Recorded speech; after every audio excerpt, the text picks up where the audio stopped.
Wednesday, which means it's game day. Tonight we definitely have a party game on our hands for Celebration Week. We're playing, I think it's called Cup Drop. Tamanique makes up these games. We are playing this game with the author of 100 Things to Do in Rockford Before You Die, Tamara Gomon. Thanks so much for coming in. Thank you for having me. It's exciting to be here. It's such a cool book, and we're going to talk about the book first, but I feel, or in a minute, I think we should play the game first because I'm afraid these cups are going to fall. Okay. Okay, What do so we the have to do? idea is we have to pull the paper in between the cups, Oh, my and goodness. we're trying to get the cups to be stacked. Okay. All right, I'm going to let Tamanique tell us when to go. And are we racing? Yeah. 2, 1, go. Oh, see, There's no way. This game is harder than it looks. I think it's a tie, though. We'll have to play a little bit on social media because Tamanique swears she can do this. But which paper did you start with, the top or the bottom? Top. She said we start with the top.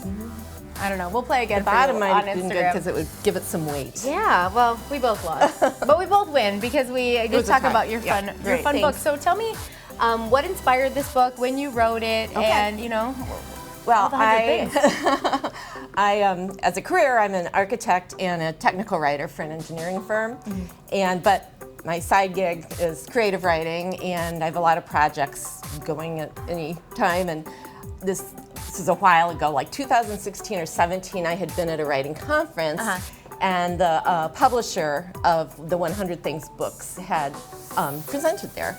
And I hadn't paid any attention to it because I wasn't interested in that sort of genre. Sure. But then a few years later, it was probably about 2018, there were two really nice, first of all, downtown, there's a lot of energy in Rockford. Yeah. then, a lot was going on. And my friends and I really enjoyed it. And then there were two really nice positive articles written about Rockford. Reader's Digest had an article making us one of the top 20 places to move to. Cool. And then the Tribune had an article on our Pride was showing, Rockford's Pride was showing. And that made me start thinking about that. That person you met, I yeah. had listened to, and I wondered if any of those writers in that group had pitched this book. So I looked, I couldn't find it. So I worked on it for a couple months, worked on an outline, went through it with my girlfriends, of all the stuff we like to do. Wrote a couple sections, took a few months, but then pitched it to the publisher, and they were very excited, and the rest is history. Yeah, 100 things in this book. And so when was it actually published?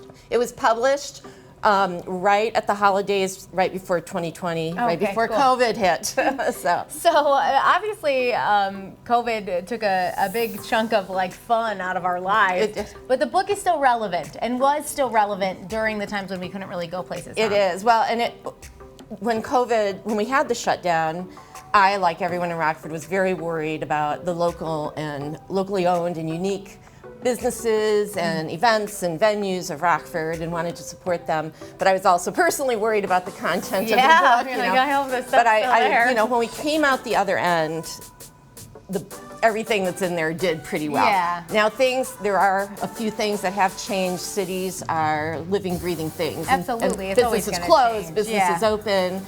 But I would say that 98% of what's in there is still relevant. It's a pretty good number out Yeah. of 100. I think And so, when I sell the book directly, I think we're going to talk about that. I'm doing a book signing book this signing. weekend. I do have a little supplement of the things that Oh. have changed, just to Cool. make sure it is current.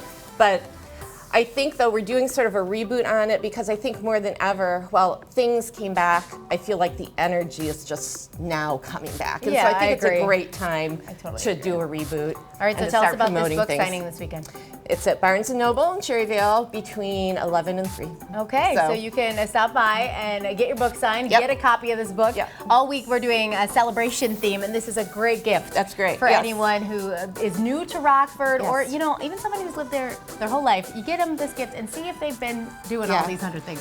And that gifting, it's good. I have realtors that Okay. purchase it to Yeah, give to that's people cute. at closing. And I've had some human resources people buy it to give as for new recruits Awesome. to bring people to Rockford. So it's great for a gift for people that have moved away, people moving here. I know Tamanique's excited to dig into this. She's like, okay, I'm new, so we're gonna throw this book at her just in a commercial break. Thank you so much for coming. Thank you so much for having me. It's been fun. Celebrations always need candles. We have the perfect ones for you next. Wait, TCDs. We'll be right back.